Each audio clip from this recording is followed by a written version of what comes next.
जद परमात्मा दया मेहर करके साडा मिलाप उस महान आत्मा दे नाल करा दिंदा है। किहड़ी महान आत्मा हुंदी है जो परमात्मा नाल जुड़ जाती है, जिस दे विच और परमात्मा च कोई फर्क नहीं हुंदा, परमात्मा रूप होया हुंदा है। जदों सानू नाम शब्द का भेद दिंदा है, साडा फर्ज बनता है ईमानदारी नाल अपना रोजी रोटी कमाउंदे होए उस दे दिते हुए नाम की कमाई करिए, शब्द अभ्यास का दिल ला के अध्ययन करिए। गुरु का प्यार, गुरु की मुहब्बत सानू दुनिया की मुहब्बत, दुनिया का प्यार छड्डण विच बहुत मदद दिंदी है, क्योंकि जिहड़े सानू पंज शब्द पवित्र दिते जाते हैं, ये उन्हां मंडलों के धनिया के नाम हुंदे हन जिन्हां नूं कि साडी आत्मा ने पार करना है। एक मंडल तो दूसरे मंडल नूं असी शब्द के जरिए ही पार कर सकते हैं। और जद असी अपना फैलिया होया ख्याल तीसरे तिल ते अखां दे पिछे एकाग्र करते हैं, उस वेले साडा अंतरी जो मार्ग है वो खुल जाता है। संत प्यार नाल सानू समझाउंदे है कि तुसी शरधा विश्वास भरोसे नाल अंदर जाओ। जिस दौलत की थानू खोज है वो थानू सब अंदरों ही मिल जाएगी, बाहरों किसी ने नहीं आना गा। वो परमात्मा साडे अंदर है। संतां महात्मा ने सानू उहदे नाल शब्द नाम दे जरिए जोड़ दिता है। हुण साडा फर्ज बनता है जब नाम मिल जावे अभ्यास करिए, अखां नाल सच्चाई नूं खुद देखिए, क्योंकि वो साडे अंदर ही परमात्मा ने रखी हुई है। संत सतगुरु ना तो कोई नया मजहब बनाउण वास्ते आउंदे है, ना किसी की पहली बनी समाज तोड़न वास्ते आउंदे है, ना वो कोई सभा सोसाइटी के उत्ते बोझा बन के ही आउंदे है। वो सानू बड़े प्यार नाल समझाउंदे है कि आपो अपने समाजां विच रहो, आपो अपनी सभा सोसाइटियां दे अंदर रहो, आपो अपने बोले बोलो, ये थानू ही मुबारक होण। कोई जय देवा सत श्री अकाल बोलदा है, बोलो। इन्हां बोलियां दा साडे अभ्यास नाल साडी आत्मा नाल कोई भी तुअलक नहीं हुंदा गा। परमात्मा नूं जिस भी तुसी लफ्ज ना पुकारोगे वो अंगूरा भरेगा। सवाल तो यह है कि जिस शब्द नाम दे विच मुक्ति है, वो नाम संत सतगुरु पूरे ही साडे अंदर धर सकते हैं। बाकी दुनिया नूं पता ही नहीं कि वो नाम कित्थों उठदा है, या वो नाम लफ्ज हन या वो ताकत है। इस वास्ते सब संतां ने सानू दसिया कि अगर कोई परमात्मा दा रहन वाली जगह है, वो साडा शरीर है। गुरु अमरदेव जी महाराज कहंदे हन कि सच्चा मंदिर ये शरीर है। परमात्मा दे मिलन दा जद भी सानू मौका मिलेगा, नॉलेज होएगा, शरीर दे अंदर वड़ के ही होएगा। इसे तरह हिंदू महात्मा इस नूं नर नारायणी देह करके बयान करते हैं। आत्मा और नारायण दोने इस देह विच बैठे हैं, अंदरों ही वो मिल सकते हैं। हजरत ईसा ने इस नूं जिंदे खुदा दा मंदिर करके बयान किया है, लेकिन अफसोस इस चीज़ का है कि वो मंदिर दा मालक साडे अंदर बैठा है, जिसने के मंदिर नूं साजिया है। जिस वक्त उस परमात्मा ने, उस कलाकार ने कमाल किया, साडी सिरजना मालक दे पेट विच कीती, जिस दे पेट अंदर वो कलाकार बना रहा सी इस मूर्त नूं, वो खुद माता नूं पता नहीं हुंदा गा कि कदों कलाकार आउंदा है।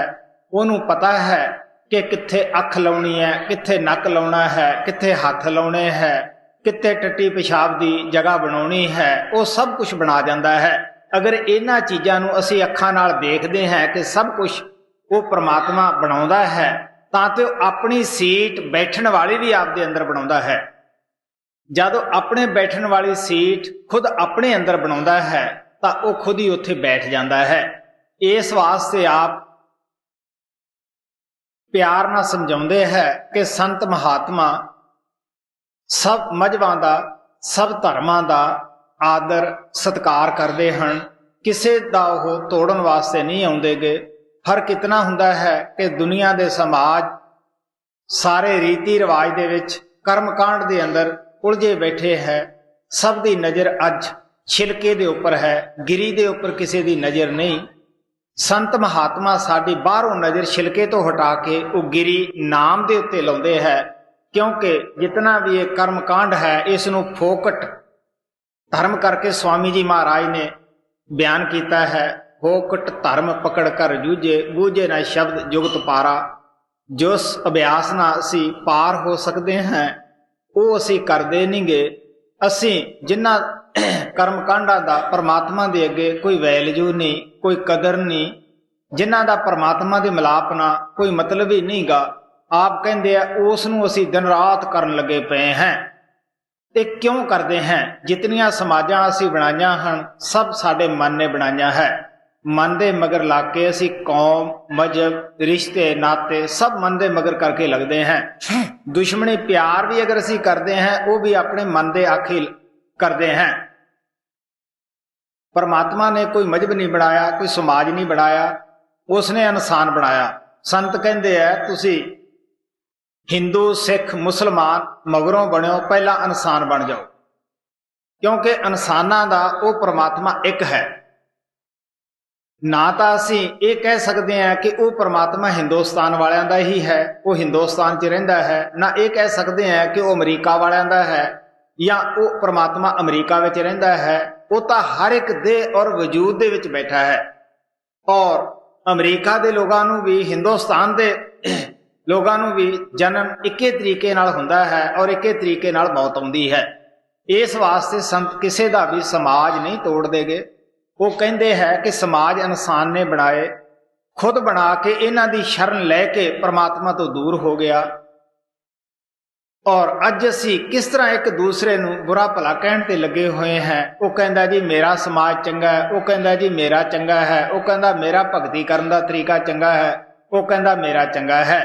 ਲੇਕਿਨ ਸੰਤਾਂ ਮਹਾਤਮਾ ਦੀ ਤੁਸੀਂ ਬਾਣੀ ਨੂੰ ਪੜ੍ਹ ਕੇ ਦੇਖੋ, ਉਹ ਸਾਰੇ ਮਹਾਤਮਾ, ਚਾਹੇ ਅੱਜ ਤੋਂ ਕੋਈ 500 ਸਾਲ ਪਹਿਲਾਂ ਹੋਇਆ ਹੈ ਜਾਂ 5000 ਸਾਲ ਪਹਿਲਾਂ ਹੋਇਆ ਹੈ, ਹਰ ਇੱਕ ਮਹਾਤਮਾ ਨੇ ਇੱਕੋ ਹੀ ਚੀਜ਼ ਤੇ ਜ਼ੋਰ ਦਿੱਤਾ ਹੈ ਕਿ ਜਿਸ ਪਰਮਾਤਮਾ ਨੂੰ ਮਿਲ ਕੇ ਅਸੀਂ ਮੁਕਤ ਹੋਣਾ ਹੈ ਉਹ ਤੁਹਾਡੇ ਜਿਸਮ ਦੇ ਅੰਦਰ ਬੈਠਾ ਹੈ ਔਰ ਸੱਚਖੰਡ ਦੇ ਵਿੱਚ ਬੈਠਾ ਹੈ। ਉਸ ਦਾ ਰਸਤਾ ਉਸ ਪਰਮਾਤਮਾ ਨੇ ਖੁਦ ਹੀ ਤੁਹਾਡੇ ਜਿਸਮ ਦੇ ਵਿੱਚ ਬਣਾਇਆ ਹੋਇਆ ਹੈ।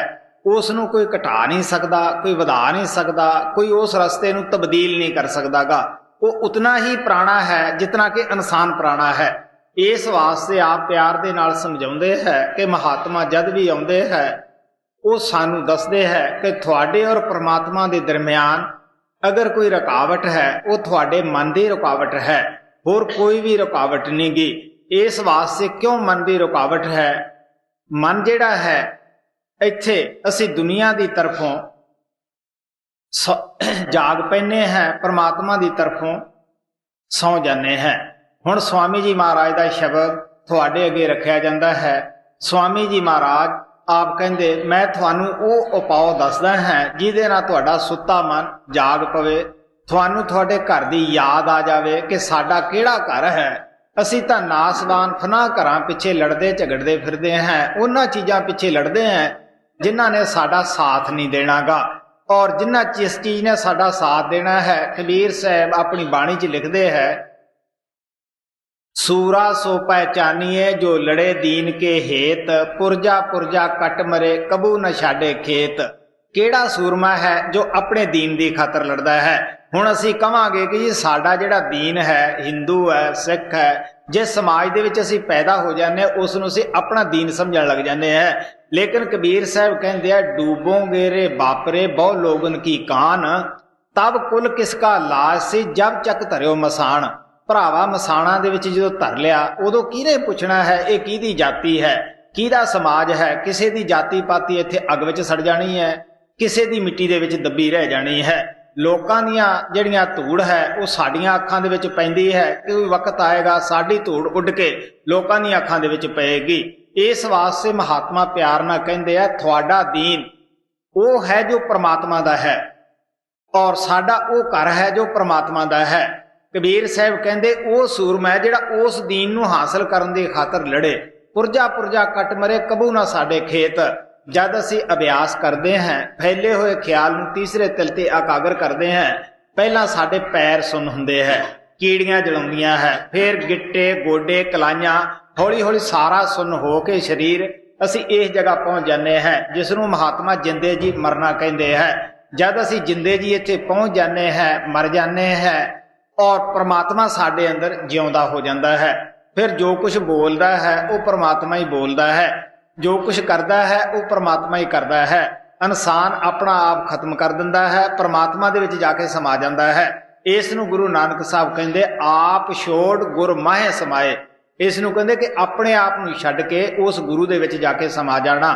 ਇਸ ਵਾਸਤੇ ਆਪ ਪਿਆਰ ਦੇ ਨਾਲ ਕਹਿੰਦੇ ਹੈ, ਕਿਉਂ ਪੁਰਜਾ ਪੁਰਜਾ ਜਦੋਂ ਅਸੀਂ ਕਮਾਈ ਕਰਦੇ ਹਾਂ, ਜਿਹੜੇ ਲੋਕ ਅਭਿਆਸ ਕਰਦੇ ਹੈ, ਤੁਹਾਨੂੰ ਪਤਾ ਹੈ 5 ਮਿੰਟ ਵੀ ਬਹਿਨੇ ਆ, 10 ਮਿੰਟ ਬਹਿਨੇ ਆ, ਅੱਧਾ ਘੰਟਾ ਬਹਿਨੇ ਹੈ, ਕਿਤਨੀਆਂ ਅਸੀਂ ਕਹਿੰਦੇ ਆ ਜੀ ਗਿੱਟੇ ਦੁਖਦੇ ਆ, ਗੋਡੇ ਦੁਖਦੇ ਆ, ਕੋਈ ਕਹਿੰਦਾ ਹੈ ਮੇਰਾ ਖਿਆਲ ਨਹੀਂ ਟਿਕਦਾਗਾ। ਇਹ ਸਾਰਾ ਕੁਝ ਅਸੀਂ ਕਿਉਂ ਕਰਦੇ ਹਾਂ? ਦੁਨੀਆ ਦੇ ਕੰਮ ਦਿਨ ਰਾਤ ਕਰਦੇ ਹਾਂ, ਦੌੜੇ ਫਿਰਦੇ ਹਾਂ। ਉਦੋਂ ਕਦੇ ਕਦੇ ਦਰਦ ਹੋਇਆ, ਕੋਈ ਦੁਖਿਆ, ਕੋਈ ਸ਼ਿਕਾਇਤ ਹੋਈ, ਗੁਰੂ ਨਾਨਕ ਸਾਹਿਬ ਕਹਿੰਦੇ ਬੁਰੇ ਕੰਮ ਕੋ ਉੱਠ ਖਲੋਇਆ, ਨਾਮ ਕੀ ਬੇਲਾ ਪੈ ਪੈ ਸੋਇਆ।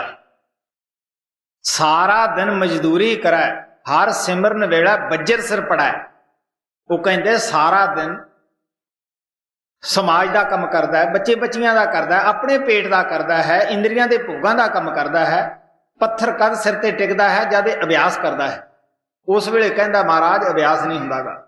ਸੋਚ ਕੇ ਦੇਖ ਲਓ, ਮਹਾਰਾਜ ਸਾਵਣ ਸਿੰਘ ਕਹਿੰਦੇ ਹੁੰਦੇ ਸੀਗੇ ਤੁਹਾਡਾ ਕੰਮ ਤੁਸੀਂ ਕਰਨਾ ਹੈ, ਗੁਰੂ ਦਾ ਕੰਮ ਹੈ ਦਿਆ ਕਰਨਾ, ਭਜਨ ਅਭਿਆਸ ਕਰਨਾ ਸੇਵਕ ਦਾ ਕੰਮ ਹੈ।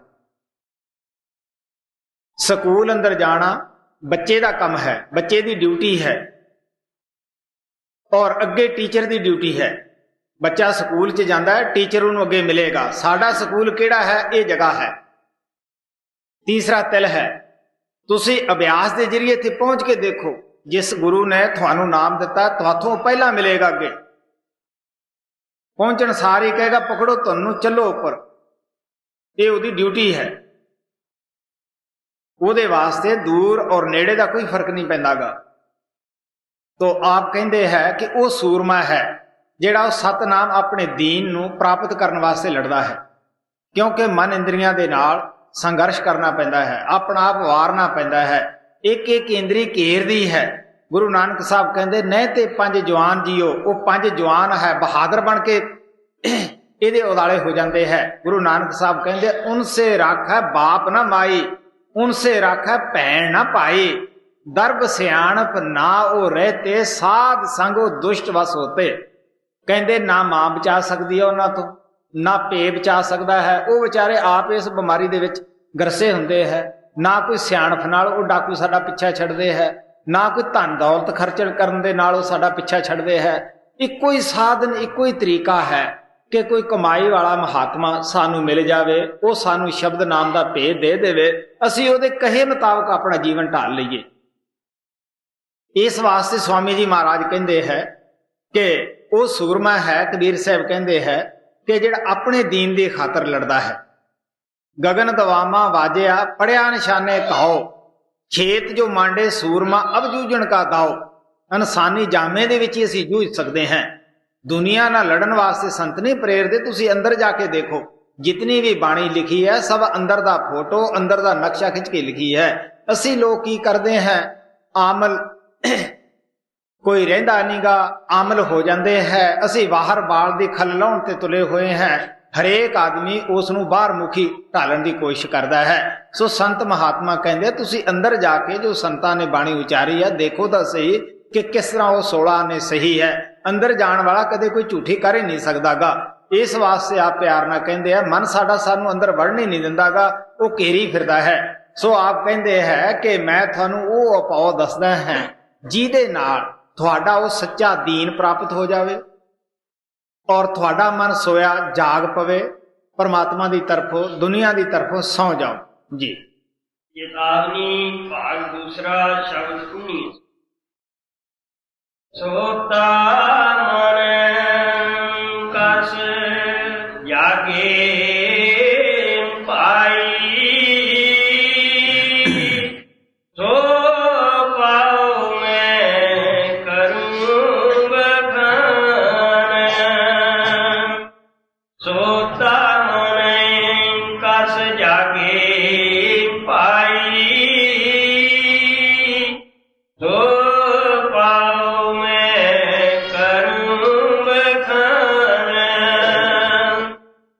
तीरथ करे भारत भी आखे,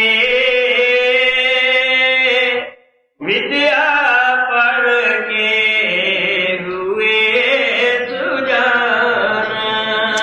हुण असीं जिहड़े कर्म आम तौर दे उत्ते दुनियादार करदे हैं उन्हां दा जिक्र करदे है, क्योंकि असीं तीर्थां दे उत्ते जाण विच मुक्ति समझदे हैं या पढ़ाई करके मुक्ति समझदे हैं। लेकिन किसी महात्मा की बाणी पढ़ के देख लो, वो पढ़न ते जोर नहीं दिंदा गा, चढ़न ते जोर दिंदा है कि जो पढ़ते हो उस नूं समझ के उपर चलो। गुरु नानक साहब की बाणी पढ़ के देख लो कि कहंदे नानक कागद लखमणा पढ़ पढ़ कीचै पाओ, मस्सू टोट न आवे लेखन पाउण चलाओ, भी तेरी कीमत ना पवे हों के वडा का नाओ। वो कहंदे तुसी प्रेम प्यार नाल लखां मन कागज पढ़ लो, फिर भी तुहानू शांति नहीं आएगी। बल्कि गुरु नानक दा कहंदे जेता पढ़िया तेता कढ़िया। वो कहंदे कि उन्हें ही बहस वासा करन दी दूसरे ना आदत पै जाएगी। अगर यह पढ़ पढ़ाई ना मिलता हुंदा, महाराज सावण सिंह कहंदे हुंदे सी कि रावण 4 वेदां दा टीकाकार पंडित सी। वो रावण जिसदी उत्तरी भारत दे अंदर लोग हर साल नकल बना के साड़ते हैं। अगर पढ़ पढ़ाउण दे नाल शांति आउंदी तां उस नूं शांति आ जानी चाहिदी सीगी। सो संत महात्मा पढ़ पढ़ाई की निंदिया नहीं करते। वो कहते तुसीं सोच के पढ़ो, पढ़िया इलम अमल ना कीता, पढ़िया फिर पढ़ाया की साडा किसी तो पढ़ाई का फायदा हो सकता है, कि खुद पढ़े का फायदा हो सकता है जे असीं उस ते अमली ना कीता। आदत खोटी ना गवाई, मत्था फिर घसाया की। इस वास्ते आप हुण तीर्थां की तरफ जाते हैं। तीर्थां का कहते हैं कि असीं वो भी बहुत सारे कीते। गुरु नानक देव जी महाराज जो करतारपुर गांव के अंदर रहिंदे सन, करतारपुर उन्होंने वसाया, खेतीबाड़ी करते सीगे, क्योंकि आम लोग उन्होंने कराहिया कहते सन कि चंगी गल नहीं करता गा, कराहे जाने वाली करता है। सारे महात्मा नाल ही ऐसा होया है। बहुत सारे भेखी साधु उन्होंने पास गए, पंडित लोग गए कि जी आपां तीरथ ते चलीए। वो कहने लगे मैनू खेती का खास काम है, मैं जा नहीं सकता।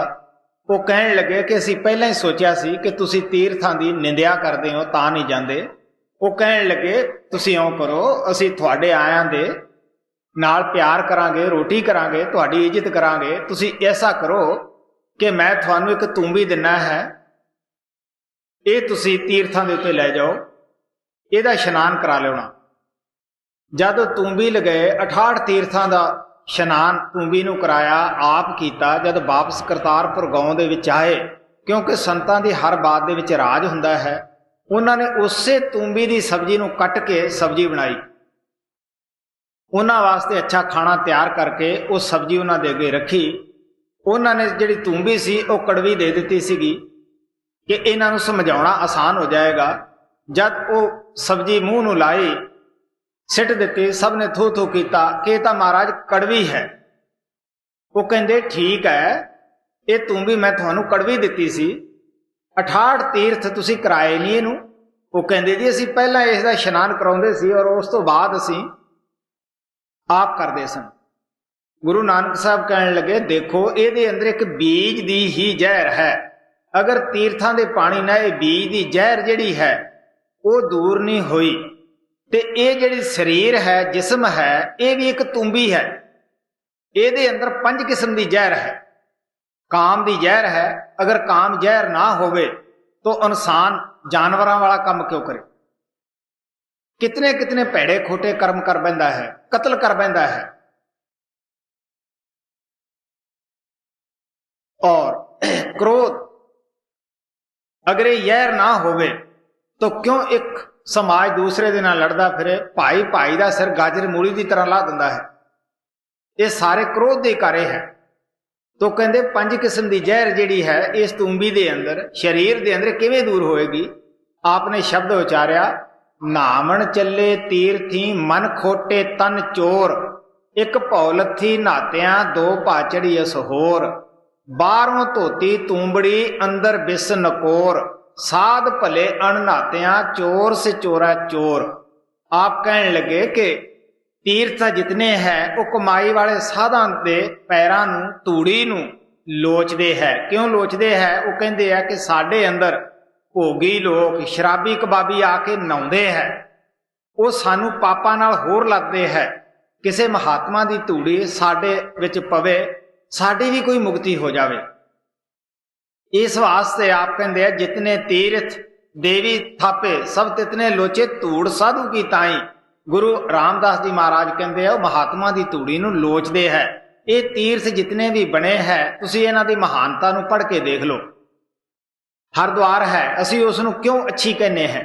उत्थे रामचंद्र जी महाराज ने तप अभ्यास किया और असीं उस जगह नूं पवित्र मनण लग पे। तुसीं देख लो जब पिछले जमानिਆਂ ਦੇ अंदर उत्थे कोई सिनेमा नहीं हुंदा सीगा, कोई जांदा तो शांति प्राप्त करने वास्ते जांदा सीगा। अज मंडियां लगदियां तीर्थां वाले थां वध तो वध सिनेमे घर बनाए हुए है। एक आदमी पैसे खर्च करके जाता है, उत्थे की देख के आउंदा है? सिनेमे।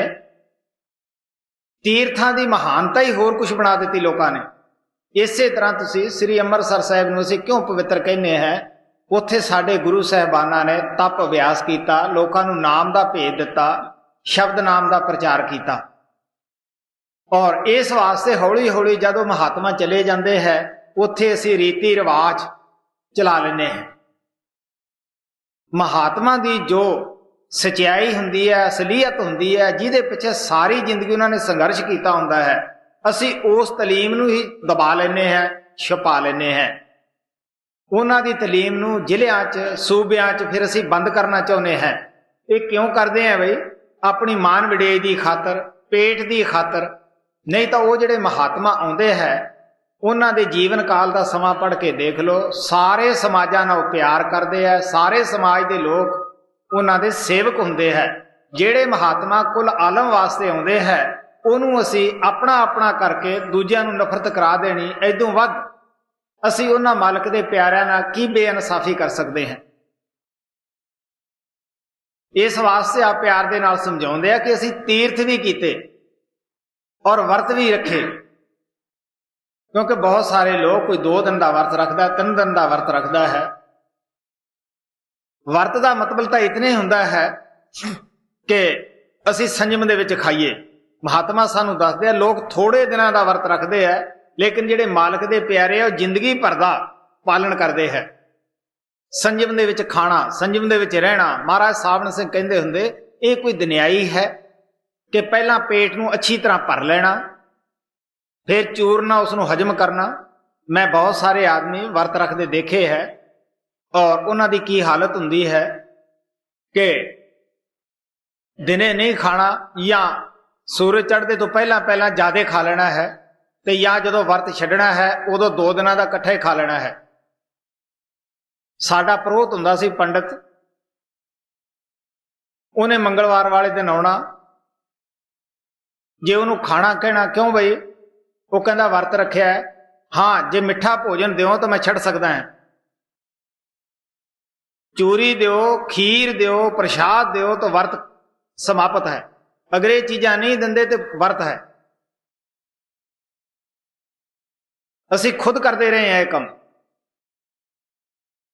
क्योंकि जो कोई सानू दसिया असी वो करते रहे हैं। इस वास्ते स्वामी जी महाराज कहते हैं मैं ये सारे साधन खुद किए है, तीर्थ वरत पढ़ पढ़ाई, लेकिन इन्हां चीज़ों के नाल साडा मन सुत्या, जागया ना, बल्कि जागण की बजाय होर हंकार आ गया कि मैं इतने तीर्थ किए, मैं इतने वर्त रखे, मैं इतना पढ़िया है, मेरे वर्गा कौन है। इस वास्ते आप कहते हैं वजाए बीमारी छुट्टन दे होर लग गई है जी। तीरथ करे भारत भी राखे, विद्या पढ़ के हुए सुजान, जप तप संयम बहु वेद तारे, मोनी हुए निदान। आप कहने लगे जो होर भी समाज कर्म करते हैं, जप है तप है, बहुत सारे साधु सानू मिल जाते हैं जिन्होंने मौन धारण किया हुंदा है। मैं एक मौनी कोले खुद गया अपनी जिंदगी दे विच, जो साडे राजस्थान के बार्डर के उत्ते रहिंदा सीगा, राजपुरे। उसका एक शाहूकार ने मकान बना के दिता उसनू। मिस्त्री लोगों ने कुछ मकान के अंदर नुक्स रख दिता। वो शाहूकार आया कि बाबा जी दी मैं आशीर्वाद लियावां, खुशी लियावां, लेकिन वो मौनी साधु बड़ा दुखी होया। जे बोले तो मौन टुटे, बस नासा फड़कावे, लिख लिख के दसे। मैं घंटा अध घंटा खड़ा। वो शाहूकार ने भी कहा कि बाबा जी मैं दमारे इस नूं तड़ा के फिर बना देना है, आप शांत हो। मैं उत्थे तुर चलिया कि इत्थे शांति कित्थे है, इत्थे तो शांति भंग हुई पई है। उन्हें देखिया ये आदमी आया सी, चलिया गया। आपदा सेवक नूं कहा कि उसनूं कह भी आ जावे। वो आए, मैं चलिया गया। मैनूं कहंदा किवें आया, लिख के पुछया। मैं कहा बाबा जी मैं सुनिया सी भी तुहानूं 12 साल हो गए मौन रखे नूं। दिल च ख्याल आया भी जेड़े कदे नहीं बोले कोई शांति होएगी, लेकिन इत्थे शांति भंग हुई है, मैं इस वास्ते जा रहा हां। गुरु नानक साहब कहंदे मौनी होए बैठा अदूती, हिरदे कल्पन गाठा। जद हिरदे ही लोकां दे पदार्थां वास्ते भटक रहा है तो मौनी होए दा की फायदा। महाराज सावण सिंह कहंदे हुंदे सीगे कि बीमारी तां मंगण दी ओही रही, मूँह ना मंगया ते लिख के मंग लिया। इस वास्ते स्वामी जी महाराज कहते हैं असी पिछले जन्मां दे अंदर जप तप संयम और मौनी होके भी देखा जी। जप तप संयम बहु वेद तारे, मोनी हुए निदान। आश्रय पाओ हम भौतक कीने, तो पिए मन जगान। स्वामी जी महाराज कहते कि होर भी बहुत सारे उपाव असी कीते, मन जागया नहीं, बल्कि हंकार आया, ईगो आ गई कि मैं हैं कुछ, बल्कि होर सौ गया जी। आश्रय पाओ हम भौतक कीने, तो पिए मन जगान। खोजत खोजत सतगुरु पाए, उन ये जुगत कही परमान। हुण आप कहते हैं कि जद साड़ी खोज जारी रही, वो परमात्मा जिहड़ा है वो भी देखदा है कि मेरी खोज विच कौन फिरदा है। वो जरूर मिलाप गुरु दे नाल कराउंदा है, संतां नाल मिलाप कराउंदा है। मैं दसदा हुंदा है कि बहुत सारे आ करम जप तप दे या धूणियां वगैरह तपाउण दे मैं खुद करे सन। जद महाराज सावण सिंह दी मैनूं दस पई, मैं नशहरे आर्मी विच सीगा। पठान साडे उत्थे छाउणी दे विच दातਣਾ वेचण वास्ते आउंदे हुंदे सीगे। उन्हां ने पिशौर महाराज सावण सिंह गए सीगे, उत्थे उन्हां दे दर्शन कीते सी। वो आपसरी में दोने बातां कर रहे सीगे कि भी इस महात्मा की अंदरली कमाई का तो कुछ कह नहीं सकते, पता नहीं गा, लेकिन सोहना बड़ा है, दाढ़ी बड़ी चिट्टी है। इस तरह दी गल्लां करते सन।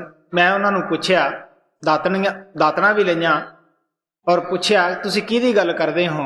वो कहण लगे कोई पंजाब चों महात्मा आया है, बड़ा ही अच्छा हो, बाणी नूं विचार के दसदा है, गुरु नानक जैसी शक्ल है। गुरु नानक तो असीं देखिया नहीं, पिक्चरां दे नाल मिलाइए तो उसा ही है।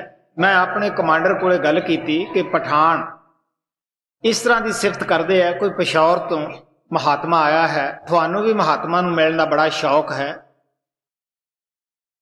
ਔਰ ਉਹ ਕਹਿਣ ਲੱਗਿਆ ਆਪਾਂ ਚੱਲਦੇ ਹਾਂ। ਅਸੀਂ ਗਏ, ਕਮਾਂਡਰ ਵੀ ਸਾਡਾ ਗਿਆ, ਹੋਰ ਵੀ ਕਈ ਆਦਮੀ, ਜਿਤਨੇ ਵੀ ਸੰਤਾਂ ਦੇ ਗਾਹਕ ਸਨ, 5-10 ਆਦਮੀ ਹੋਰ ਗਏ। ਅਸੀਂ 10-12 ਪਿਸ਼ੌਰ ਗਏ, ਬਾਬਾ ਜੀ ਦੇ ਦਰਸ਼ਨ ਕੀਤੇ। ਉਹਨਾਂ ਦਾ ਆਮ ਤੌਰ ਦੇ ਉੱਤੇ ਮਿਲਟਰੀ ਵਾਲਿਆਂ ਨਾਲ ਅੱਛਾ ਪਿਆਰ ਸੀ। ਜਦ ਵੀ ਜਾਂਦੇ ਉਹ ਉਹਨਾਂ ਨੂੰ ਜ਼ਰੂਰ ਟਾਈਮ ਦਿੰਦੇ ਸੀ, ਕਿਉਂਕਿ ਉਹਨਾਂ ਨੂੰ ਪਤਾ ਹੁੰਦਾ ਸੀ ਕਿ ਇਹ ਲੋਕ ਟਾਈਮ ਦੇ ਬੜੇ ਪਾਬੰਦ ਹੁੰਦੇ ਆ, ਜਾ ਕੇ ਨੌਕਰੀ ਦੇ ਉੱਤੇ ਲੱਗਣਾ ਹੈ। ਮਹਾਰਾਜ ਜੀ ਹੱਸ ਕੇ ਕਹਿਣ ਲੱਗੇ, ਮੈਂ ਵੀ ਮਿਲਟਰੀ ਮੈਨ ਆ, ਵੀ ਮਿਲਟਰੀ ਦੇ ਵਿੱਚ ਰਿਹਾ ਹੈ। ਉਹਨਾਂ ਦੇ ਸਰੂਪ ਨੇ ਖਿੱਚ ਲਿਆ ਮੈਨੂੰ। ਜਿਸ ਮਹਾਤਮਾ ਤੋਂ ਮੈਨੂੰ 2 ਸ਼ਬਦ ਦਾ ਭੇਦ ਮਿਲਿਆ ਸੀਗਾ, ਮੈਂ ਉਹਨਾਂ ਕੋਲੇ ਆ ਕੇ ਦੱਸਿਆ ਕਿ ਬਾਬਾ ਜੀ ਤੁਹਾਡੀ ਵੀ ਮਹਿਮਾ ਬਿਆਨ ਨਹੀਂ ਕੀਤੀ ਜਾ ਸਕਦੀ ਗੀ। ਬੜਾ ਅੱਛਾ ਹੈ ਜਦ ਤੁਸੀਂ ਇਹ ਕਹਿੰਦੇ ਹੋ ਕਿ ਦੂਸਰੀ ਮੰਜ਼ਿਲ ਤੋਂ ਉੱਪਰ ਹੈ ਕੁਛ, ਮੈਨੂੰ ਨਹੀਂ ਪਤਾ, ਤਾਂ ਹੋ ਸਕਦਾ ਹੈ ਕਿ ਉਸ ਮਹਾਤਮਾ ਕੋਲੇ ਕੋਈ ਰਸਤਾ ਹੋਵੇ। ਮੈਂ ਬਾਬਾ ਬਿਸ਼ਨ ਦਾਸ ਨੂੰ ਖੁਦ ਲੈ ਕੇ ਬਿਆਸ ਪਹੁੰਚਿਆ, ਮਹਾਰਾਜ ਸਾਵਣ ਸਿੰਘ ਨੂੰ ਮਿਲੇ। ਬਾਬਾ ਬਿਸ਼ਨ ਦਾਸ ਬਹੁਤ ਬਜ਼ੁਰਗ ਹੋ ਚੁੱਕੇ ਸੀਗੇ, ਸਹਾਰਾ ਬੰਦੇ ਦਾ ਭਾਲਦੇ ਸੀਗੇ। ਬਾਬਾ ਬਿਸ਼ਨ ਦਾਸ ਨੇ ਮੇਰੀ ਤਾਰੀਫ ਮਹਾਰਾਜ ਸਾਵਣ ਸਿੰਘ ਕੋਲੇ ਕੀਤੀ ਕਿ ਜੀ ਇਸ ਨੇ ਧੂਣੀਆਂ ਵਗੈਰਾ ਤਪਾਈਆਂ ਹੈ, ਜਪ ਤਪ ਬੜਾ ਕੀਤਾ ਹੈ। ਉਸ ਵਕਤ ਉਹਨਾਂ ਨੇ ਬਾਬਾ ਸੋਮਨਾਥ ਨੂੰ ਸੱਦਿਆ, ਕਹਿਣ ਲੱਗੇ ਸਾਡੇ ਵੀ ਇੱਕ ਚੇਲਾ ਹੈ, ਸੇਵਕ ਹੈ, ਜਿਹਨੇ ਇਹ ਜਿਹੇ ਕਰਮਕਾਂਡ ਆਪਣੀ ਜ਼ਿੰਦਗੀ ਦੇ ਵਿੱਚ ਵੱਧ ਤੋਂ ਵੱਧ ਕੀਤੇ ਹੈ। ਉਸ ਵੇਲੇ ਬਾਬਾ ਸੋਮਨਾਥ ਦੇ ਨਾਲ ਸਾਡਾ ਮਿਲਾਪ ਹੋਇਆ। ਮੇਰਾ ਕਹਿਣ ਦਾ ਭਾਵ ਕਿ ਜਿਸ ਤਰ੍ਹਾਂ ਸੋਮਨਾਥ ਬਾਬਾ ਸਾਰੇ ਫਿਰਦਾ ਰਿਹਾ ਭਾਲਦਾ, ਆਖਰ ਉਹਨੂੰ ਵੀ ਦੱਸ ਪਈ, ਇਸੇ ਤਰ੍ਹਾਂ ਮੈਨੂੰ ਵੀ ਉਹਨਾਂ ਪਠਾਣਾਂ ਦੇ ਜ਼ਰੀਏ ਮਹਾਰਾਜ ਸਾਵਣ ਦੀ ਦੱਸ ਪਈ। ਔਰ ਜਦ ਨਾਮਦਾਨ ਦੀ ਬੇਨਤੀ ਕੀਤੀ, ਮਹਾਰਾਜ ਜੀ ਕਹਿਣ ਲੱਗੇ ਕਿ ਵਕਤ ਆਉਣ ਤੋਂ ਸੇਵਾ ਵੀ ਲਈ ਜਾਏਗੀ। ਜਦ ਮੈਂ ਲੰਗਰ ਵਾਸਤੇ ਸੇਵਾ ਪਾਉਣ ਗਿਆ ਉਦੋਂ ਵੀ ਇਹੀ ਕਿਹਾ। ਔਰ ਬਾਬਾ ਬਿਸ਼ਨ ਦਾਸ ਨੂੰ ਕਹਿਣ ਲੱਗੇ ਕਿ ਹੁਣ ਤੁਹਾਡਾ ਵਕਤ ਨਹੀਂ, ਅਭਿਆਸ ਨਹੀਂ ਕਰ ਸਕੋਗੇ, ਅਸੀਂ ਤੁਹਾਨੂੰ ਉੱਪਰਲੇ ਮੰਡਲਾਂ ਤੋਂ ਲੈ ਜਾਵਾਂਗੇ, ਦੁਬਾਰੇ ਜਨਮ ਨਹੀਂ ਹੋਏਗਾ। ਔਰ ਬਾਬਾ ਬਿਸ਼ਨ ਦਾਸ ਦੀ ਸਚਾਈ ਦੇ ਉੱਤੇ ਮਹਾਰਾਜ ਸਾਵਣ ਸਿੰਘ ਬੜੇ ਖੁਸ਼ ਹੋਏ, ਕਿਉਂਕਿ ਮਹਾਰਾਜ ਸਾਵਣ ਸਿੰਘ ਮਰਜ਼ਾਦਾ ਪੁਰਸ਼ੋਤਮ ਸਨ। ਜਿਨ੍ਹਾਂ ਆਦਮੀਆਂ ਨੇ ਦੇਖੇ ਹੈ ਉਹ ਬਹੁਤ ਸਚਾਈ ਪਸੰਦ ਸਨ। ਔਰ ਆਖਰ ਬਾਬਾ ਬਿਸ਼ਨ ਦਾਸ ਦੀ ਉਹਨਾਂ ਨੇ ਸੰਭਾਲ ਕੀਤੀ। ਔਰ ਕਹਿਣ ਲੱਗੇ ਵਕਤ ਆਉਣ ਤੋਂ ਸੇਵਾ ਲਈ ਜਾਵੇਗੀ, ਦੇਣੇ ਵਾਲਾ ਘਰੇ ਆਏਗਾ। ਔਰ ਉਹਨਾਂ ਦੇ ਵਰਦਾਨ ਕਰਕੇ ਹੀ ਮਹਾਰਾਜ ਕਿਰਪਾਲ ਮੇਰੇ ਬਿਨਾਂ ਬੁਲਾਏ ਹੀ ਮੇਰੇ ਪਾਸ ਆਇਆ। ਕਿਉਂਕਿ ਖੋਜਤ ਜਦ ਅਸੀਂ ਖੋਜ ਕਰਦੇ ਹਾਂ, ਪ੍ਰਮਾਤਮਾ ਜ਼ਰੂਰ ਦਇਆ ਕਰਦਾ, ਮਿਹਰ ਕਰਦਾ ਹੈ। ਤੋ ਉਹ ਕੀ ਹੈ, ਸ਼ਬਦ ਨਾਮ ਦਾ ਦਾਨ ਦਿੰਦੇ ਹੈ। ਉਹ ਸਾਨੂੰ ਬਾਹਰੋਂ ਖਿਆਲ ਨੂੰ ਹਟਾ ਕੇ ਅੰਦਰਲੇ ਪਾਸੇ ਲਾ ਦਿੰਦੇ ਹੈ। ਉਹ ਦੱਸਦੇ ਹੈ ਕਿ ਬਈ ਪ੍ਰਮਾਤਮਾ ਤੇਰੇ ਅੰਦਰ ਬੈਠਾ ਹੈ, ਬਾਹਰ ਨਹੀਂ। ਤੋ ਸੰਤ ਮਹਾਤਮਾ ਸਾਨੂੰ ਸੁਣੀਆਂ ਸੁਣਾਈਆਂ ਗੱਲਾਂ ਨਹੀਂ ਦੱਸਦੇ ਹੁੰਦੇ ਗੇ, ਉਹਨਾਂ ਦਾ ਜਾਤੀ ਤਜਰਬਾ, ਬਹੁਤ ਸਾਰੇ ਅਭਿਆਸ ਉਹਨਾਂ ਨੇ ਖੁਦ ਕੀਤੇ ਹੁੰਦੇ ਹੈ ਜੀ। ਖੋਜਤ ਖੋਜਤ ਸਤਿਗੁਰ ਪਾਏ, ਉਨ ਇਹ ਜੁਗਤ ਕਹੀ ਪਰਮਾਨ। ਸਤ ਸੰਗ ਕਰੋ ਸੰਤ ਕੋ ਸੇਵੋ, ਤਨ ਮਨ ਕਰੋ ਕੁਰਬਾਨ। ਹੁਣ ਆਪ ਕਹਿੰਦੇ ਹੈ ਕਿ ਸਤਿਗੁਰੂ ਕੀ ਕਹਿੰਦਾ ਹੈ, ਤੇ ਮੁਕਤੀ ਦੇ ਤਾਂ ਬਈ 3 ਹੀ ਸਾਧਨ ਹਨ, ਬਾਕੀ ਸਭ ਗੱਲਾਂ ਹਨ। ਸਤ ਸੰਗ ਔਰ ਸਤਿਗੁਰੂ ਦਾ ਮਿਲਾਪ, ਨਾਮ ਸ਼ਬਦ ਦਾ ਪ੍ਰਾਪਤ ਕਰਨਾ। ਜਿਹਦੇ ਕੋਲੇ 3 ਚੀਜ਼ਾਂ ਹਨ ਉਹ ਮੁਕਤੀ ਦੇ ਦਰਵਾਜ਼ੇ ਤੇ ਪਹੁੰਚ ਗਿਆ ਹੈ। ਉਹ ਕਹਿ ਸਕਦਾ ਹੈ ਕਿ ਮੈਂ ਮੁਕਤ ਹਾਂ। ਅਗਰ ਉਹ ਥੋੜੀ ਬਹੁਤੀ ਵੀ ਕਮਾਈ ਕਰਦਾ ਹੈ ਤਾਂ ਜਿੰਦੇ ਜੀ ਵੀ ਕਹਿ ਸਕਦਾ ਹੈ ਕਿ ਮੈਂ ਮੁਕਤ ਹਾਂ। ਉਹ ਅੱਖਾਂ ਨਾਲ ਦੇਖ ਲੈਂਦਾ ਹੈ, ਕਿਉਂਕਿ ਗੱਲਾਂ ਦਾ ਮਜਬੂਨ ਨਹੀਂਗਾ। ਇਸ ਵਾਸਤੇ ਆਪ ਕਹਿੰਦੇ ਹੈ ਕਿ ਸਤਿਗੁਰੂ ਕੋਲੇ ਜਦੋਂ ਜਾਂਦੇ ਹਾਂ ਉਹ ਸਾਨੂੰ ਦੱਸਦਾ ਹੈ ਕਿ ਬਈ ਮੁਕਤੀ ਦਾ ਆਹ ਸਾਧਨ ਹੈ, ਸਤ ਸੰਗ, ਨਾਮ ਦਾ ਪ੍ਰਾਪਤ ਕਰਨਾ, ਗੁਰੂ ਦਾ ਮਿਲਾਪ, ਔਰ ਆਪਣੇ ਆਪ ਨੂੰ ਗੁਰੂ ਦੇ ਉੱਤੇ ਨਿਸ਼ਾਵਰ ਕਰ ਦੇਣਾ। ਜੋ ਕੁਛ ਹੈ ਉਹ ਗੁਰੂ ਦਾ ਹੀ ਸਮਝਣਾ। ਕਹਿ ਅਸੀਂ ਸਾਰੇ ਲੈਨੇ ਹਾਂ ਕਿ ਜੀ ਸਾਡਾ ਸਭ ਕੁਝ ਗੁਰੂ ਦਾ ਹੈ। ਮਹਾਰਾਜ ਸਾਵਣ ਸਿੰਘ ਕਹਿੰਦੇ ਹੁੰਦੇ ਸੀ, ਗੁਰੂ ਕਿਸੇ ਦਾ ਇਮਤਿਹਾਨ ਨਾ ਲਵੇ, ਕਿਉਂਕਿ ਜਦ ਝੱਖੜ ਆਉਂਦਾ ਹੈ ਬੜੇ ਬੜੇ ਦਰਖਤ ਹਿੱਲ ਜਾਂਦੇ ਹੈ, ਜਦ ਮਹਾਰਾਜ ਸਾਵਣ ਕਿਰਪਾਲ ਮੇਰੇ ਆਸ਼ਰਮ ਵਿੱਚ ਗਏ, ਮੈਂ ਪਰਸੋਂ ਵੀ ਦੱਸਿਆ ਸੀਗਾ ਕਿ ਮੈਂ ਉਹਨਾਂ ਦਾ ਵਾਕਫ ਨਹੀਂ ਸੀ, ਮੈਂ ਉਹਨਾਂ ਨੂੰ ਜਾਣਦਾ ਨਹੀਂ ਸੀ। ਉਹਨਾਂ ਦੇ ਸੇਵਕ ਜਿਹੜਾ ਮੈਨੂੰ ਦੱਸ ਪਾਉਣ ਵਾਸਤੇ ਗਿਆ ਸੀ, ਉਹਨੇ ਜ਼ਰੂਰ ਕਿਹਾ ਕਿ ਮਹਾਰਾਜ ਤੈਨੂੰ ਮਿਲਣਾ ਚਾਹੁੰਦੇ ਹੈ। ਮੈਂ ਕਦੇ ਵੀ ਖੂਹ ਦਾ ਡੱਡੂ ਨਹੀਂ ਬਣਿਆ ਸੀਗਾ। ਹਰ ਸੰਤ ਦਾ ਮੇਰੇ ਆਸ਼ਰਮ ਦੇ ਅੰਦਰ ਸਵਾਗਤ ਹੁੰਦਾ ਸੀਗਾ, ਮੈਂ ਮਿਲ ਕੇ ਖੁਸ਼ ਹੁੰਦਾ ਸੀਗਾ। ਮੈਂ ਕਬੀਰ ਸਾਹਿਬ ਦਾ ਦੋੜਾ ਅੱਛੀ ਤਰ੍ਹਾਂ ਪੜ੍ਹਿਆ ਸੀਗਾ ਕਿ ਸੰਤ ਸੰਤ ਕੋ ਦੋ ਕਰ ਜਾਨੀ, ਸੋ ਜਨ ਜਾਣ ਨਰਕ ਦੀ ਖਾਨੀ। ਸੰਤ ਇੱਕੇ ਪਦ ਦੇ ਵਿੱਚੋਂ, ਸ਼ਬਦ ਦੇ ਵਿੱਚੋਂ ਆਉਂਦੇ ਆ, ਸ਼ਬਦ ਦਾ ਹੀ ਉਹ ਪ੍ਰਚਾਰ ਕਰਦੇ ਹੈ। ਇਸ ਵਾਸਤੇ ਆਪ ਕਹਿਣ ਲੱਗੇ, ਮਕਾਨ ਦੇਖਿਆ, ਕਿਉਂਕਿ ਬਹੁਤ ਬੜੀ ਮਕਾਨ ਪਿਆ ਹੋਇਆ ਸੀਗਾ, ਆਸ਼ਰਮ ਬਣਿਆ ਹੋਇਆ ਸੀਗਾ। ਕਹਿਣ ਲੱਗੇ ਮੈਂ ਖੁਸ਼ ਬਹੁਤ ਹੈ ਇਹਦੇ ਬਣੇ ਦੇ ਉੱਤੇ। ਆਖਰ ਤੀਸਰੀ ਮੰਜ਼ਿਲ ਤੇ ਗਏ, ਕਹਿਣ ਲੱਗੇ ਦੱਸ ਤੇਰੀ ਕਿਤਨੀ ਜ਼ਮੀਨ ਹੈ, ਕਿੱਥੋਂ ਤੱਕ ਹੈ। ਮਹਾਰਾਜ ਕਿਰਪਾਲ ਨੇ ਚਸ਼ਮਾ ਲਾਇਆ, ਦੇਖਿਆ, ਮੈਂ ਉਹਨਾਂ ਨੂੰ ਦੱਸਿਆ ਕਿ ਆ ਇਤਨੀ ਹੈ, 50 ਕਿੱਲੇ ਹੈ, ਕਾਫੀ ਇਹਦੇ ਨਾਲ ਸੌਖਾ ਗੁਜ਼ਾਰਾ ਹੋ ਜਾਂਦਾ ਹੈ, ਆਸ਼ਰਮ ਦਾ ਖਰਚ ਬੜਾ ਆਸਾਨੀ ਨਾਲ ਚੱਲ ਜਾਂਦਾ ਹੈ। ਉਹ ਕਹਿੰਦੇ ਮੈਂ ਖੁਸ਼ ਬਹੁਤ ਹਾਂ, ਪਰ ਇੱਥੋਂ ਕੋਈ ਸਮਾਨ ਨਹੀਂ ਚੁੱਕਣਾ, ਇੱਥੋਂ ਚਲਿਆ ਜਾ। ਮੈਂ ਕਈ ਵਾਰੀ ਦੱਸਦਾ ਹੁੰਦਾ ਕਿ ਮੇਰੀ ਪੱਗ ਲਾਹ ਕੇ ਰੱਖੀ ਹੋਈ ਸੀ, ਇੱਕ ਸਿਰ ਤੇ ਸੀ। ਉਹ ਕਹਿਣ ਲੱਗੇ ਇਹ ਵੀ ਨਹੀਂ ਚੁੱਕਣੀ। ਡੰਗਰ ਜਿਹੜੇ ਹੈ ਲੋਕਾਂ ਦੀਆਂ ਲੜਕੀਆਂ ਨੂੰ ਤਕਸੀਮ ਕਰਦੇ, ਉਹ ਇਹ ਗੱਲਾਂ ਕਰਦੇ ਹੈ, ਲੇਕਿਨ ਮੇਰਾ ਜਿਹੜਾ ਦਿਲ ਸੀਗਾ ਉਹ ਥਾਂ ਤੇ ਨਹੀਂ ਸੀਗਾ, ਝਿਜਕ ਰਿਹਾ ਸੀਗਾ ਕਿ ਕੀ ਹੋ ਰਿਹਾ। ਆਖਰ ਮਨ ਦੇ ਅੰਦਰ ਫੇਰ ਇੱਕ ਉਬਾਲਾ ਉੱਠਿਆ ਕਿ ਤੂੰ ਇਹ ਕਹਿੰਦਾ ਸੈਂ ਕਿ ਉਹ ਕਿਹੇ ਜਿਹੇ ਆਦਮੀ ਹੈ ਕਿ ਜਿਹੜੇ ਗੁਰੂ ਦਾ ਹੁਕਮ ਨਹੀਂ ਮੰਨਦੇਗੇ।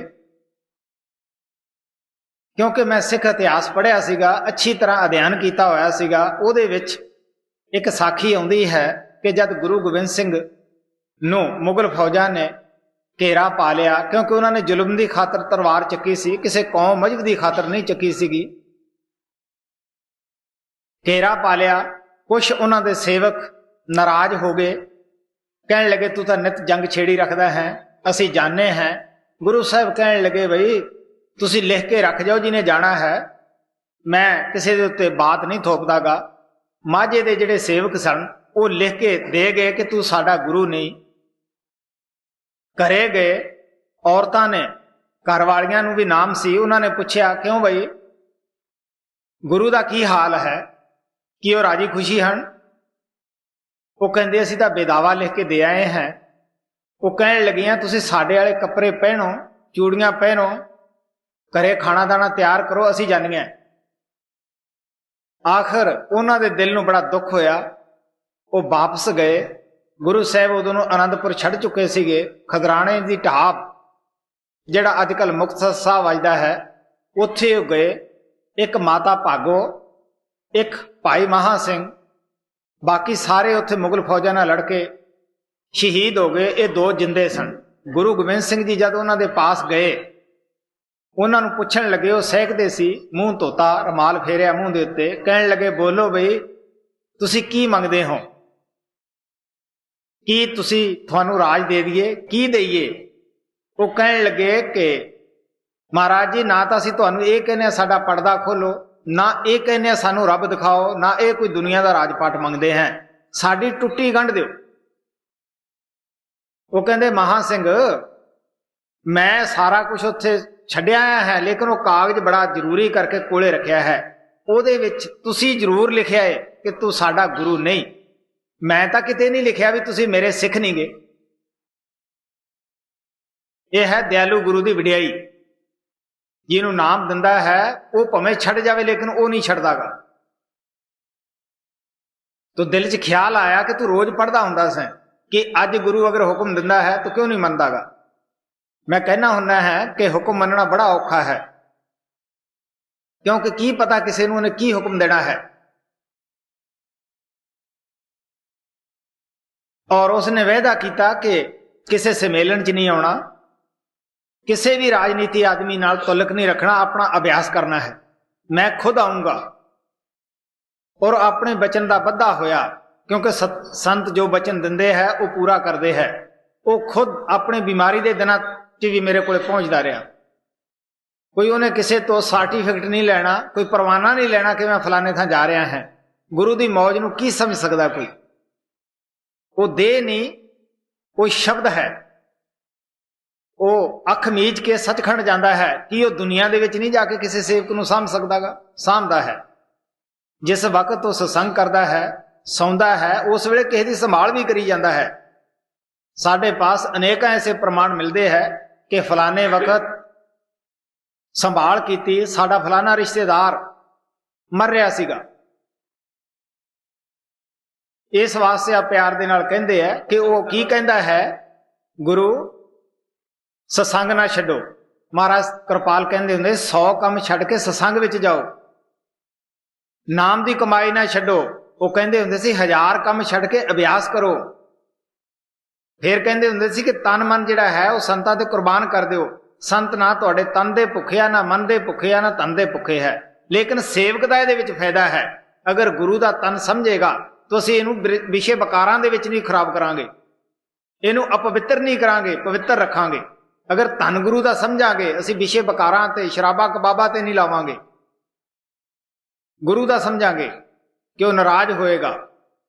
ਅਗਰ ਮਨ ਗੁਰੂ ਦਾ ਸਮਝਾਂਗੇ, ਖੋਟੇ ਖਿਆਲ ਨਹੀਂ ਅੰਦਰ ਉਠਾਵਾਂਗੇ ਤਾਂ ਸਿਮਰਨ ਕਰਾਂਗੇ। ਕੁਰਬਾਨੀ ਦਾ ਇਹ ਮਤਲਬ ਹੈ ਜੀ। ਸਤ ਸੰਗ ਕਰੋ ਸੰਤ ਕੋ ਸੇਵੋ,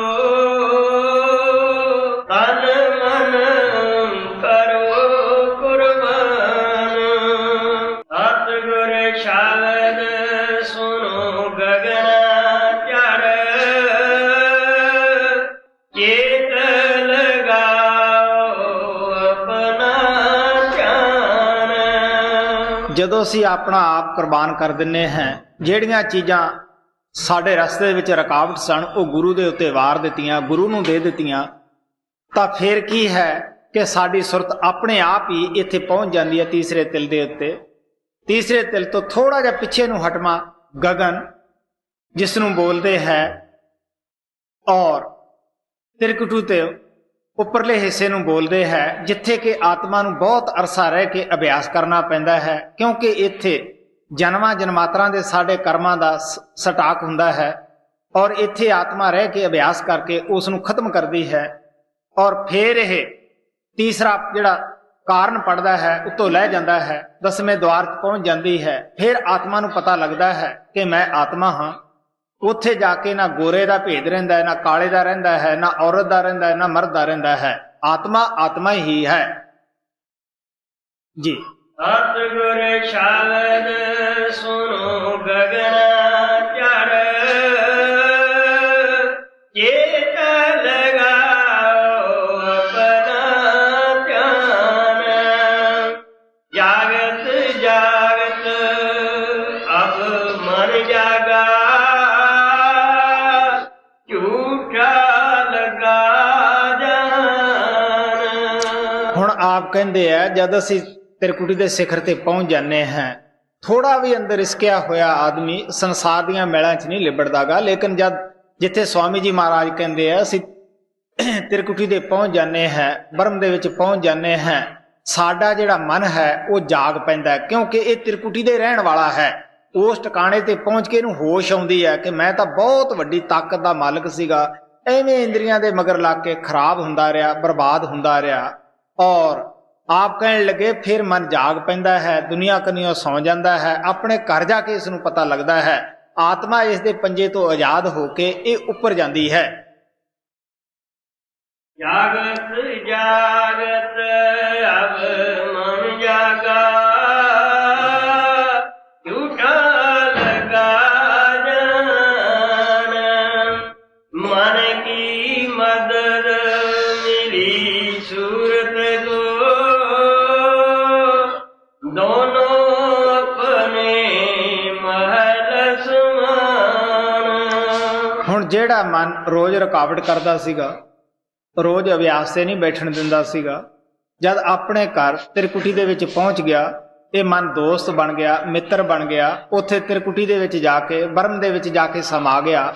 ਆਤਮਾ ਇਸ ਦੇ ਪੰਜੇ ਤੋਂ ਆਜ਼ਾਦ ਹੋ ਕੇ ਸਤਲੋਕ ਦੇ ਵਿੱਚ ਜਾ ਕੇ ਸਮਾ ਗਈ। ਉਹ ਆਪਣੇ ਘਰ ਜਾ ਕੇ ਪਹੁੰਚ ਗਿਆ, ਉਹ ਆਪਣੇ ਘਰ ਪਹੁੰਚ ਗਈ ਹੈ। ਇਸ ਵਾਸਤੇ ਆਪ ਕਹਿਣ ਲੱਗੇ ਕਿ ਉਹ ਜਿਹੜਾ ਮਨ ਅਭਿਆਸ ਤੇ ਨਹੀਂ ਬੈਠਣ ਦਿੰਦਾ ਸੀਗਾ, ਉਹੀ ਮਨ ਮਦਦ ਕਰਨ ਲੱਗ ਜਾਂਦਾ ਹੈ। ਜਿਹੜਾ ਦੁਸ਼ਮਣੀ ਕਰਦਾ ਸੀ ਉਹ ਮਿੱਤਰ ਬਣ ਜਾਂਦਾ ਹੈ ਜੀ। ਮਨ ਕੀ ਮਦਦ ਮੇਰੀ ਸੂਰਤ ਕੋ, ਦੋਨੋਂ ਆਪਣੇ ਮਹਲ ਸਮਾਨ।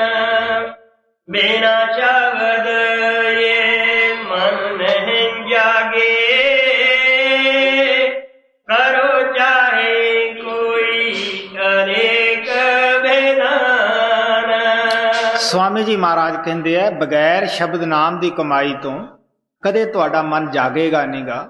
ਚਾਹੇ ਤੁਸੀਂ ਅਨੇਕਾਂ ਕਿਸਮ ਦੇ, ਲੱਖਾਂ ਕਿਸਮ ਦੇ ਹੋਰ ਉਪਾਅ ਕਰ ਲਓ, ਕੋਈ ਵੀ ਉਪਾਅ ਤੁਹਾਡਾ ਕਾਰਗਰ ਨਹੀਂ ਹੋ ਸਕਦਾਗਾ ਜੀ। ਬਿਨਾ ਸ਼ਬਦ ਇਹ ਮਨ ਨ ਜਾਗੇ, ਕਰੋ ਚਾਹੇ ਕੋਈ ਅਨੇਕ ਵਿਧਾਨ। ਯਹੀ ਉਪਾਅ ਛਾਂਟ ਕਰ ਗਾਇਆ, ਔਰ ਉਪਾਅ ਨ ਕਰ ਪਰਮਾਨ।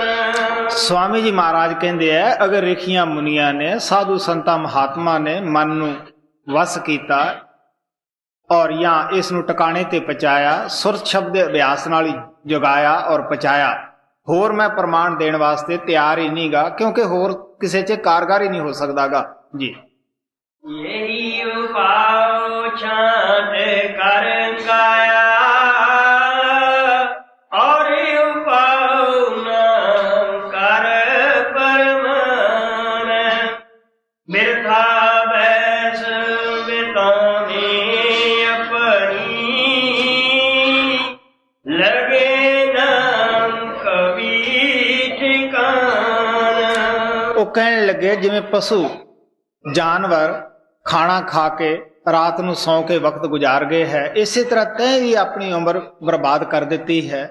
ਅੱਜ ਤਾਈਂ ਸ਼ਾਂਤੀ ਨਹੀਂ ਆਈ, ਫੇਰ ਕਿਹੜੇ ਵੇਲੇ ਤੂੰ ਖੋਜ ਰਿਹਾ ਹੈ, ਸੋਚ ਰਿਹਾ ਹੈ ਕਿ ਮਰਿਆਂ ਪਿੱਛੋਂ ਸ਼ਾਂਤੀ ਆਏਗੀ ਜੀ। ਬਿਰਥਾ ਬੈਸ ਬਿਤਾਵੀ ਆਪਣੀ,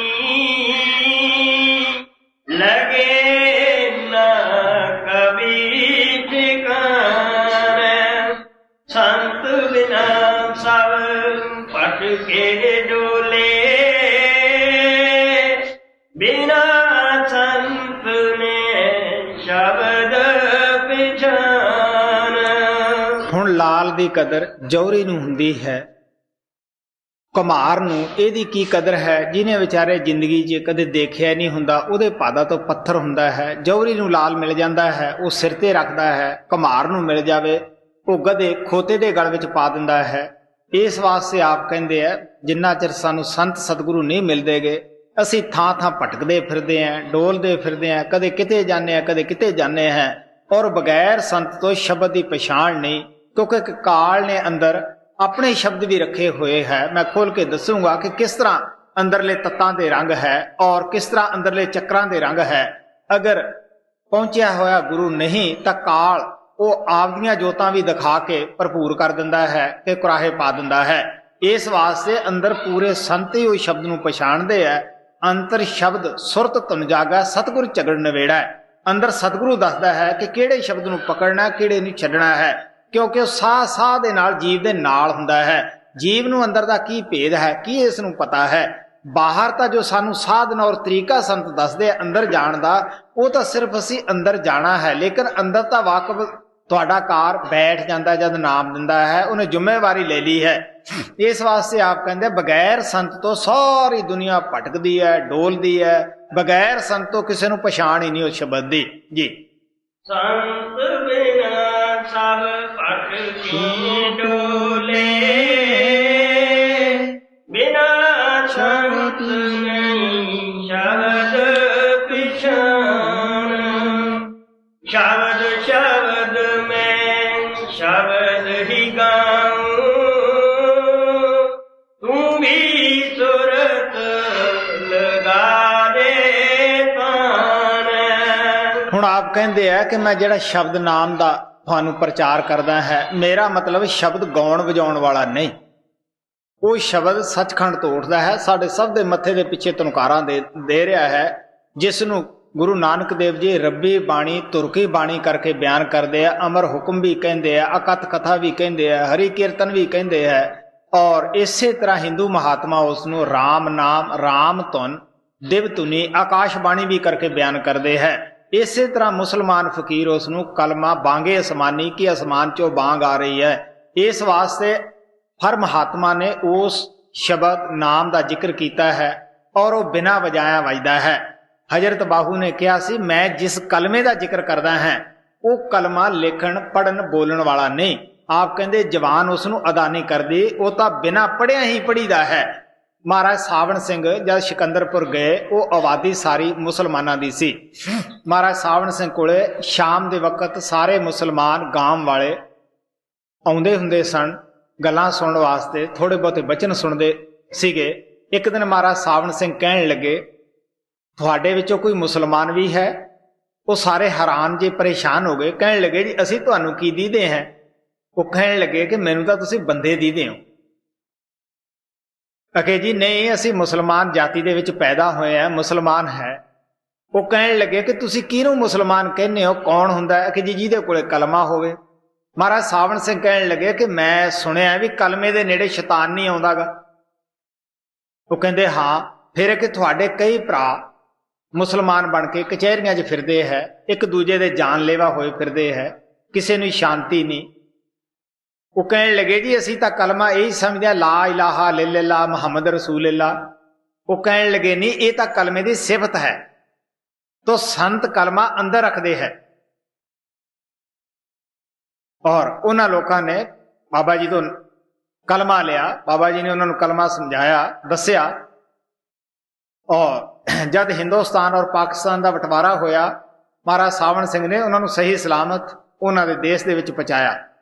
ਤੋ ਕਹਿਣ ਦਾ ਭਾਵ ਇਹ ਕਿ ਉਹ ਸ਼ਬਦ ਜਿਹੜਾ ਹੈ ਉਹ ਗਾਉਣ ਵਜਾਉਣ ਵਾਲਾ ਨਹੀਂ। ਉਹ ਕਹਿਣ ਲੱਗੇ, ਮੈਂ ਜਿਸ ਸ਼ਬਦ ਦਾ ਜ਼ਿਕਰ ਕਰਦਾ ਹੈ ਉਹ ਤਾਂ ਬਿਨਾਂ ਲਿਖਿਆ ਕਾਨੂੰਨ ਹੈ, ਬਿਨਾਂ ਬੋਲੀ ਭਾਸ਼ਾ ਹੈ। ਆਪ ਕਹਿਣ ਲੱਗੇ, ਸਭ ਦੇ ਅੰਦਰ ਬੋਲ ਰਿਹਾ ਹੈ ਔਰ ਸਾਡਾ ਵੀ ਫਰਜ਼ ਬਣਦਾ ਹੈ ਕਿ ਅਸੀਂ ਵੀ ਸੁਰਤ ਨੂੰ ਉਹਦੇ ਨਾਲ ਜੋੜੀ ਰੱਖੀਏ। ਜੀ ਸ਼ਬਦ ਸ਼ਬਦ ਮੈਂ ਸ਼ਬਦ ਹੀ ਗਾਊਂ, ਊਂਗੀ ਸੁਰਤ ਲਗਾ ਦੇ ਤਾਨ, ਕਰ ਪਾਵੇ 84 ਛੂਟੇ, ਜਨਮ ਜਨਮ ਕੀ ਹੋਵੇ ਹਾਨ। ਹੇ ਆਤਮਾ, ਤੈਨੂੰ ਉਹ ਘਰ ਮਿਲ ਜਾਏਗਾ ਸੱਚਖੰਡ ਦਾ ਜਿੱਥੋਂ ਤੂੰ ਵਿਛੜ ਕੇ ਆਈ ਹੈ। 84 ਦਾ ਚੱਕਰ ਖਤਮ ਹੋ ਜਾਏਗਾ। ਜਿਹੜਾ ਪਸ਼ੂ ਪੰਛੀ ਕੀੜਾ ਪਤੰਗਾ ਬਣਦੀ ਆਈ ਹੈ, ਹਰ ਜਨਮ ਪਿੱਛੋਂ ਹਾਨੀ ਕਾਲ ਦੇ ਦੂਤ ਕਰਦੇ ਆਏ ਹੈ, ਉਹ ਤੇਰਾ ਚੱਕਰ ਖਤਮ ਹੋ ਜਾਏਗਾ। ਜੀ ਘਰ ਪਾਵੇ 84 ਛੂਟੇ, ਜਨਮ ਜਨਮ ਕੀ ਹੋਵੇ ਹਾਨ। ਰਾਧਾ ਸੁਆਮੀ ਕਹੇ ਬੁਝਾਈ, ਬਿਨਾ ਸੰਤ ਸਭ ਭਟਕੇ ਖਾਨ। ਸਵਾਮੀ ਜੀ ਮਹਾਰਾਜ ਨੇ ਛੋਟੇ ਜਿਹੇ ਸ਼ਬਦ ਦੇ ਅੰਦਰ ਬੜੇ ਪਿਆਰ ਨਾਲ ਸੰਤ ਮਤ ਨੂੰ ਸਮਝਾਇਆ ਕਿ ਸਾਡੇ ਔਰ ਪਰਮਾਤਮਾ ਦੇ ਦਰਮਿਆਨ ਅਗਰ ਕੋਈ ਰੁਕਾਵਟ ਹੈ, ਉਹ ਮਨ ਦੀ ਹੈ। ਮਨ ਸਾਡਾ ਪਰਮਾਤਮਾ ਦੀ ਤਰਫੋਂ ਸੁੱਤਿਆ, ਦੁਨੀਆ ਦੀ ਤਰਫੋਂ ਜਾਗਦਾ ਹੈ। ਆਪ ਕਹਿਣ ਲੱਗੇ, ਤੀਰਥ ਵਰਤ ਕਰਨ ਦੇ ਨਾਲ ਪਰਮਾਤਮਾ ਨਹੀਂ ਮਿਲਦਾਗਾ, ਇਹ ਕਰਮ ਅਸੀਂ ਸਾਰੇ ਕੀਤੇ ਹੈ। ਆਪ ਕਹਿਣ ਲੱਗੇ, ਇਹ ਨਾ ਕਰਮਕਾਂਡ ਦਾ ਉਸ ਆਤਮਾ ਦੇ ਨਾਲ ਕੋਈ ਤਾਲੁਕ ਨਹੀਂਗਾ।